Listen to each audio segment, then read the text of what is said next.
অসম সাহিত্য সভাৰ গ্ৰন্থমেলাথলীত আছোঁ আৰু গ্ৰন্থমেলাথলীত এই মুহূৰ্তত কিছু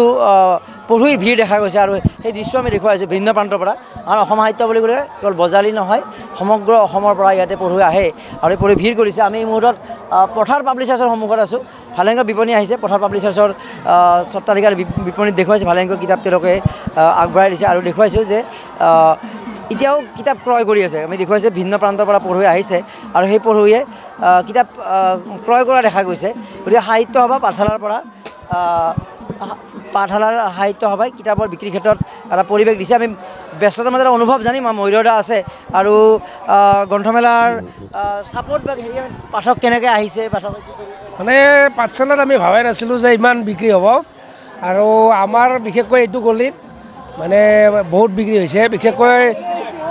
ধৰ্মীয় গ্ৰন্থ মানে যথেষ্ট বিক্ৰী হৈছে আৰু পাঠশালাৰ মানুহে আধ্যাত্মিকভাৱে যে এটা পৰিচিত এইটো প্ৰমাণ হৈ গ'ল। এতিয়া কীৰ্তন ঘোষা মঠ ভাগৱত একোৱেই নাই তাৰমানে মাজে 87 চনত ক'ত আছিল আপুনি 87ত ক'ত আছিল 87ত তাকেতো কৈছোঁ ইয়াতে আছিলে আৰু আপুনি ক'ত আছিল 87ত মইতো তেতিয়া দিয়া নাছিলোঁ বাৰু ষ্টল নহয় এনে মই অভাৰঅল অভিজ্ঞতা সুধিছোঁ যে সাহিত্য সভা 87ত অহাৰ মনত পৰে নেকি 87ত অহা মনত নপৰে নে মোৰ আমাৰ সৰু আছিলোঁ তো বহুত আমি ইমান নাই আৰু এইবাৰ গ্ৰন্থমেলাখনত অকণমান ইতিবাচক দিশ দেখা গৈছে যথেষ্টখিনি তো অকণমান সাহিত্য সভা কেন্দ্ৰিক যে বিতৰ্কবিলাক আছিলে এইবাৰ কিছু মানে চেষ্টা কৰিছে পাঠশালাবাসীয়ে যে নিজৰ ঘৰত বিয়া পাতিছে তেনেকৈ ওলাই আহিছে গতিকে এইটো এটা কিন্তু পাঠশালাবাসীৰ এটা বিশেষ ক'ব লাগিব মানে পাঠশালা যে মানে বজালী অঞ্চলটো যে মানে কৃষ্টি সংস্কৃতিৰ এটা অঞ্চল এইটো প্ৰমাণ হৈ গৈছে এইবাৰ আৰু ইয়াৰ ডিচিপ্লিন বা বাকী সকলো ব্যৱস্থাবিলাক খুব ভাল হৈছে মানুহৰ এটা আৰু যিমান মানে মানুহ হিলদল ভাঙি আহিছে গোটেই এই অঞ্চলৰ লগতে ইয়াৰ আশে পাশে যিমান গাঁও আছে চব ওলাই আহিছে আৰু এইটো এটা মানে ভাল লক্ষণ আৰু ল'ৰা ছোৱালীক বিশেষকৈ গ্ৰন্থমেলালৈ লৈ আহিছে আহি কিতাপ এখন হ'লেও কিনি দিছে সেইটো এটা বিৰাট মানে পজিটিভ আমাৰ কাৰণে অসমৰ কাৰণে কিন্তু বৰ ইতিবাচক বতৰা গতিকে পথাৰ পাব্লিচাৰ্ছৰ বিপণীৰ পৰা তেওঁলোকে ক'লে যে কিতাপৰ বিক্ৰী ভাল হোৱা বুলি কৈছে আৰু আমি দেখিছোঁ যে এইটো কথা কৈছে যে কিতাপ শেষ হৈ গৈছে মানে আমি দেখাব পাৰোঁ এইফালৰ পৰা খালী হৈ গৈছে যে কিতাপ এইবিলাক প্ৰায় কিতাপ খালী হৈ গৈছে কিন্তু এইবিলাক কিতাপ ভৰি আছিলে গতিকে এইটো কিন্তু ভাল এটা বতৰা আহিছে যে বিপণীত কিতাপ খালী হৈ গৈছে এইটো কিন্তু ভাল দুই এটা বিপণীত ক'ৰবাত বিক্ৰী কম হৈছে কিন্তু পঢ়ুৱৈ আহিছে গ্ৰন্থমেলালৈ আৰু পঢ়ুৱৈয়ে অসমীয়া কিতাপ কিনিছে বজালী বিশেষ তেওঁ ধন্যবাদ দিছে বা আমি এটা ক'ব লাগিব পাঠশালাবাসীয়ে যি সাহিত্য বা আয়োজনৰ ক্ষেত্ৰত যি হিলদোল ভাঙি বা এটা পৰিয়ালৰ দৰে এই আয়োজন কৰি এইটো কথা ইতিবাচক দিশ ক'ব লাগিব আৰু ময়ূৰ কলিতাই ক'বৰ দৰে যে বজালীৰে সন্তান বা বজালী মহাবিদ্যালয়ৰ ছাত্ৰ আছিলে নমাটিৰ সন্তান আৰু তেওঁ এই গ্ৰন্থমেলাত আজি কৈছে যে পঢ়ুৱৈ যথেষ্ট আহিছে আৰু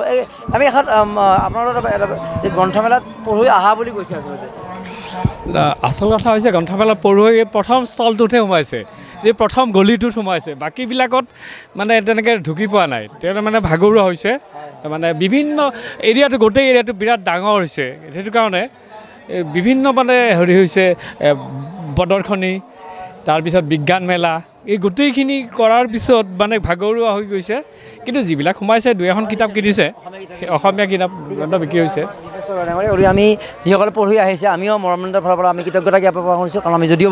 বিপণী দিয়া নাই আমি সদায় অসমীয়া কিতাপৰ প্ৰচাৰৰ হকে অসমীয়া কিতাপৰ জয়গানৰ হকে আমিও চেষ্টা প্ৰয়াস অব্যাহত ৰাখিছোঁ আৰু আমি এই যে ইতিবাচক বাতৰা শুনিলোঁ যে অসমীয়া কিতাপৰ বিক্ৰী হৈছে ৰাইজে কিতাপ আহি লৈ গৈছে খালী কৰি দিছে বিপণীৰ যিটো ৰেক বিপণীৰ যিটো ষ্টলৰ যিটো ইয়াতে কিতাপ থোৱা ঠাই গতিকে ইতিবাচক বতৰা আমি আশা ৰাখিছোঁ এই বতৰা আগন্তুক সময়ত অব্যাহত থাকিব আৰু সাহিত্য সভাৰ এই পাঠশালা অধিৱেশনৰ পৰাই সাহিত্যকেন্দ্ৰিক বা গ্ৰন্থকেন্দ্ৰিক আৰু এক নতুন বাৰ্তা আগবাঢ়ি যাব তাকে আমি আশা কৰিছোঁ বজালীৰ পাঠশালাৰ ভট্টদেৱ ক্ষেত্ৰৰ পৰা সহযোগী ডিম্বেশ্বৰ ৰয় আৰু আকাশদেৱৰ সৈতে মৰম কুমাৰ ডেম'ক্ৰেচি লাইভ।